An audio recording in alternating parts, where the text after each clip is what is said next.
Hello everyone, welcome to Bangalore Home YouTube channel. இன்னைக்கு என்ன ரெசிபின்னு பார்க்கலாமா? அதுக்கு முன்னாடி என்னோட பெங்களூர் ஹோம் யூடியூப் சேனல் யாரெல்லாம் சப்ஸ்கிரைப் பண்ணலையோ அவங்கெல்லாம் சப்ஸ்கிரைப் பண்ணி வச்சுக்கோங்க. அப்போதான் நான் போடுற வீடியோஸ் அப் டு டேட் உங்களுக்கு அப்டேட் ஆகும். இப்போ வாங்க நம்ம வீடியோக்குள்ளே போகலாம். இந்த தொன்னை பிரியாணியை பிகினர்ஸ் கூட ஈஸியாக செய்யணும் அப்படின்றதுக்காகவே நான் குக்கரில் செஞ்சு காமிச்சிருக்கேன். அதுவும் குக்கரில் எப்படி அடிப்பிடிக்காமல் செய்யலாம் அப்படின்றதுக்காக நிறைய டிப்ஸ் கொடுத்தும் இந்த வீடியோவில் நான் செஞ்சு காமிச்சிருக்கேன். அதுக்கு நீங்கள் இந்த வீடியோவை ஸ்கிப் பண்ணாமல் ஃபுல்லாக பார்த்தா தான் நான் சொல்கிற மாதிரி குக்கரில் அடிப்பிடிக்காமல் இந்த பிரியாணியை செய்ய முடியும். இதில் நான் நிறைய ஸ்டெப்ஸ் ஃபாலோ பண்ணியிருக்கேன். அது ஸ்டெப்ஸை நீங்கள் தவற விடாமல் கரெக்டாக பண்ணாதான் குக்கர் அடிப்பிடிக்காமல் செய்ய முடியும். இப்போ நம்ம இந்த ரெசிபிக்கு உண்டான இன்க்ரீடியன்ட்ஸ் பார்த்துடலாம். கட் பண்ண வெஜிடபிள்ஸ் காலிஃப்ளவர், கேரட், பீன்ஸ், அப்புறம் பட்டாணி. இது ஊற வைக்கிறதுக்காக 1 கப் கர்ட் எடுத்திருக்கேன். இப்போ நம்ம ஃபர்ஸ்ட் ஸ்டெப் பார்க்கலாம். இந்த தொன்னை பிரியாணிக்கு இந்த 1 கப் கர்டை ஒரு கிண்ணத்தில் ஊற்றிட்டு அதில் 1/2 spoon turmeric powder, 1/2 spoon chilli powder and 1 spoon தனியா பவுடர், அதாவது கொரியாண்டர் பவுடர். இதை போட்டு இது கூடவே நம்ம கட் பண்ணி வச்சிருக்கிற வெஜிடபிள்ஸில் இதோட சேர்த்து நல்லா மிக்ஸ் பண்ணிக்கணும். இந்த பிரியாணியில் வெந்தயக்கீரை, மேத்தி, ஃப்ரெஷ் லீவ்ஸ் ஆட் பண்ணுவாங்க. அந்த மாதிரி நம்ம ஆட் பண்ணோம்னா பிகினர்ஸ்க்கு எந்த அளவு சேர்க்குறோன்றது தெரியாது. கொஞ்சம் அதிகமாக சேர்த்துட்டா நம்ம பிரியாணி கசப்பாயிடும். அதுக்காக நம்ம என்ன பண்ணலாம்னா அந்த ஃப்ரெஷ் லீவ்ஸை சேர்க்காம ட்ரை மேத்தி லீவ்ஸ் 1 ஸ்பூன் நம்ம சேர்த்துக்கலாம். இந்த ஊற வைக்கும் போதே இதை நம்ம சேர்த்துக்கிட்டோம்னா அதோட ஃப்ளேவர் எல்லாம் நல்லா அந்த மிக்ஸில் இறங்கியிருக்கும். இதை நம்ம நல்லா மிக்ஸ் பண்ணி இதை நம்ம ஊற வச்சிடலாம். அடுத்த ஸ்டெப்பு, இது செகண்ட் ஸ்டெப் என்னன்னா, இந்த பிரியாணிக்கு ஒரு பேஸ்ட் நம்ம ரெடி பண்ண போகிறோம். அதுக்கு ஒரு 10 பல்லு பூண்டு, ஒரு துண்டு இஞ்சி, ஒரு 4 பட்டை, 5 லவங்கம், 5 ஏலக்காய், ஒரு 5 கிரீன் சில்லி எடுத்துக்கிறோம். அதுக்கப்புறமா இது கூடவே நம்ம 2 மீடியம் சைஸ் ஆனியன் கட் பண்ணி வச்சிருக்கோம். அப்புறம் ஒரு 1/2 கட்டு புதினா எடுத்துக்கணும், 1/2 கட்டு கொத்தமல்லி எடுத்துக்கணும். இதை நல்லா வாஷ் பண்ணி நம்ம கட் பண்ணி வச்சுக்கலாம். இப்போ இந்த பேஸ்ட் எப்படி செய்யலான்றத பார்க்கலாம்.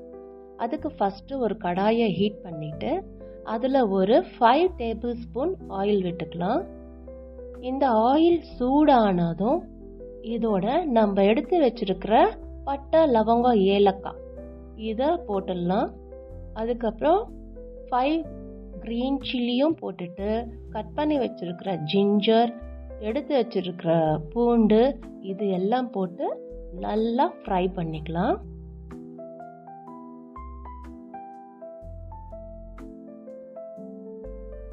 இது நல்லா ஃப்ரை ஆனதும் 2 cup medium size onion cut பண்ணி வச்சிருக்கோம் இல்லையா, அதுவும் சேர்த்து நல்லா கோல்டன் ப்ரௌன் வர அளவுக்கு இதை நம்ம வதக்கி எடுத்துக்கிறோம்.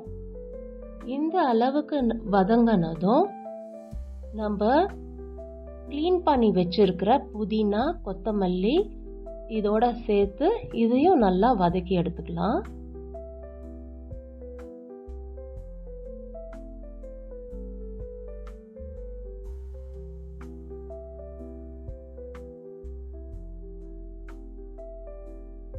இது வதக்கும் போதே நல்ல வாசனை வரும்.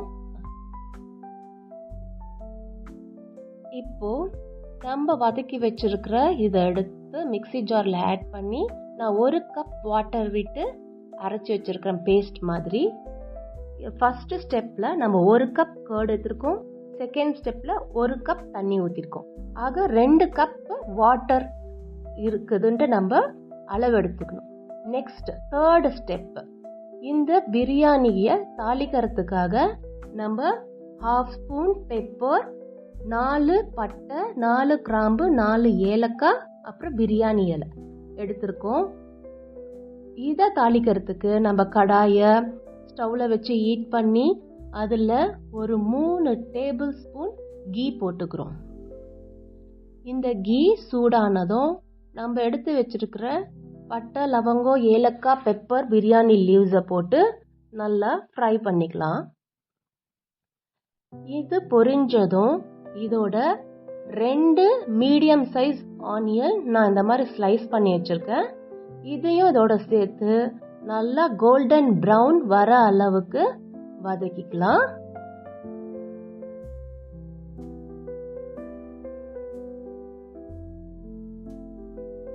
இதோடவே ஒரு 5 ட்ரை சில்லியை சேர்த்து நல்லா வதக்கிக்கலாம்.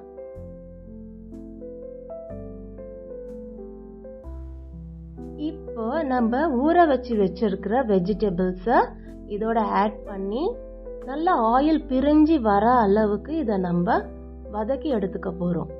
இந்த மாதிரி வதக்கும் போது தான் இதோட ஃப்ளேவர்ஸ் எல்லாம் பிரியாணிக்கு கிடைக்கும். பிரியாணியும் நல்லா வாசனையா இருக்கும். நீங்க நோட் பண்ணி பார்த்துருப்பீங்க, நான் குக்கர்ல செய்யறேன்னு சொல்லிட்டு கடாயில தான் இதெல்லாம் பண்ணிட்டு இருக்கேன்.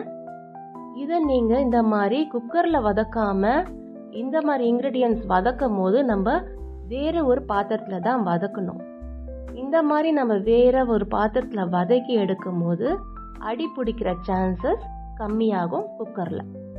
இப்போ இந்த அளவுக்கு எண்ணெய் பிரிஞ்சு வந்ததும் நம்ம செகண்ட் ஸ்டெப்ல அரைச்சி வச்சிருந்தோம் இல்லையா பிரியாணி பேஸ்ட், அதை நம்ம இதோட ஆட் பண்ணி நல்லா மிக்ஸ் பண்ணி எடுத்துக்கிறோம்.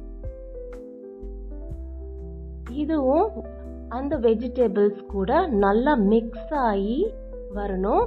அது வரைக்கும் நம்ம வேக விடலாம். இது எல்லாம் ஒன்னா சேர்ந்து ஒரு 3/4 அளவு நம்மளோட வெஜிடபிள்ஸ் வெந்து வந்துடும். அது வரைக்கும் நம்ம வெயிட் பண்ணணும். இப்போ நான் 1 டம்ளர் தண்ணி எடுத்து மிக்ஸி ஜாரில் இருக்கிற பேஸ்ட் எல்லாம் வாஷ் பண்ணிட்டு இந்த பிரியாணி மசாலால நான் ஆட் பண்ணிக்கிறேன். இப்போ நம்ம 3 டம்ளர் தண்ணி இதில் ஆட் பண்ணியிருக்கோம். எப்படின்னா நம்ம வெஜிடபிள்ஸ் ஊற வைக்கிறதுக்கு 1 கப் கேர்டு எடுத்தோம் இல்லையா, அதை நம்ம 1 டம்ளர் வாட்டரா கன்வெர்ட் பண்ணிக்கணும். நெக்ஸ்ட் 1 கப் தண்ணி ஆட் பண்ணி பேஸ்ட் அரைச்சோம், ஆக 2 கப் ஆச்சு. தேர்டு, மிக்ஸி ஜார்ல இருக்கிற பேஸ்ட் எல்லாம் கழுவி எடுத்துக்கிறதுக்காக 1 கப் தண்ணி ஊற்றணும், ஆக 3 கப் வாட்டர் ஆயிடுச்சு. இப்போ நம்ம இதை ஒரு தட்டு போட்டு மூடி இந்த மசாலாவை நல்லா கொதிக்க விடலாம். இந்த ஸ்டேஜ்ல இந்த பிரியாணிக்கு தேவையான அளவு உப்பு போட்டுக்கலாம். அப்புறம் ஒரு 5 drops லெமன் ஜூஸ் சேர்த்துக்கலாம். கர்டு புளிப்பா இருந்தா இதை ஸ்கிப் பண்ணிக்கோங்க, புளிப்பு இல்லைன்னா ஒரு 5 drops ஆட் பண்ணிக்கோங்க. அதுக்கப்புறமா குக்கரை எடுத்து ஹீட் பண்ணிட்டு நம்ம 3/4 வெந்திருக்கிற வெஜிடபிள் பிரியாணி மசாலாவை இந்த குக்கர்ல ஆட் பண்ணிக்கலாம்.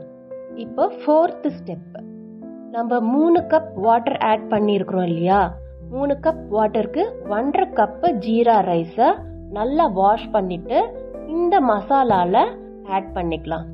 ஜீரா ரைஸை ஊற வைக்காதீங்க, ஊற வச்சிங்கன்னா ரைஸ் குழஞ்சி போறதுக்கு சான்சஸ் அதிகம். இப்போ 3/4 வெந்திருக்கிற பிரியாணி மசாலா கூட நல்லா கலந்து விட்டுட்டு இந்த குக்கரை மூடி ஒரு விசில் வந்ததும் 1 minute விட்டு ஸ்டவ்வை ஆஃப் பண்ணிடலாம். ஆஃப் பண்ணிட்டு சத்தம் அடங்குற வரலும் வெயிட் பண்ணுங்க. இதுக்கு எந்த தம் போட வேண்டிய அவசியம் இல்லை, ஏன்னா நம்ம குக்கர்ல வெயிட் வால் போட்டு இருக்கிறதுனால அதுவே தம்மா இருக்கும். நம்மளோட பிரியாணி ரைஸும் நல்லா வெந்திருக்கும். இப்போ நம்ம ஓபன் பண்ணி பார்த்தோம், பாருங்க இந்த குக்கர்ல அடி பிடிக்கவே இல்லை. நான் நல்லா மிக்ஸ் பண்ணிட்டு காட்டியிருக்கேன் பாருங்க, குக்கர்ல அடி பிடிக்கல, நல்லாவும் ரைஸ் வெந்திருக்கு. தொன்னை பிரியாணினாலே ரைஸ் உதிரி உதிரியாகவும் இருக்காது, நல்லா குழஞ்சும் இருக்காது, மீடியமா இந்த மாதிரி இருக்கும். நம்மளுக்கு கரெக்டான கன்சிஸ்டன்சி கிடைச்சிருக்கு. இப்போ நம்ம தொன்னை பிரியாணி ரெடி. உங்களுக்கு பார்க்கும் போதே தெரியும், அதே ஹோட்டல் ஸ்டைலில் இந்த தொன்னை பிரியாணி ரெடி ஆயிருக்கு. இப்போ நம்ம சர்வ் பண்ணிட்டு சாப்பிட வேண்டியது தான். நான் உங்களுக்கு தட்டில் சர்வ் பண்ணி காட்டுறேன். கார்னிஷிங்குக்கு புதினா, கொத்தமல்லி இப்படி மேலே தூவிக்கோங்க. சைடில் ஆனியன் ரைத்தா வச்சு இந்த டிஷ்ஷை நம்ம சாப்பிட்டோம்னா சூப்பராக இருக்கும். நம்ம பெங்களூர் ஸ்டைல் தொன்னை பிரியாணி இப்போ ரெடி. இந்த பிரியாணியை நான் சொன்ன மாதிரி ஸ்டெப் பை ஸ்டெப் ஃபாலோ பண்ணி பிரியாணியை செய்யுங்க. ஹோட்டல் ஸ்டைல் டேஸ்ட் உங்களுக்கு கண்டிப்பாக கிடைக்கும். இந்த வீடியோ உங்களுக்கு பிடிச்சிருந்தா லைக் பண்ணுங்க, ஷேர் பண்ணுங்க, கமெண்ட் பண்ணுங்க அண்ட் சப்ஸ்கிரைப் பண்ணுங்க. கூடவே அந்த பெல் ஐக்கானை தட்டி விட்டுருங்க. தேங்க்ஸ் ஃபார் வாட்சிங். Bye bye. See you.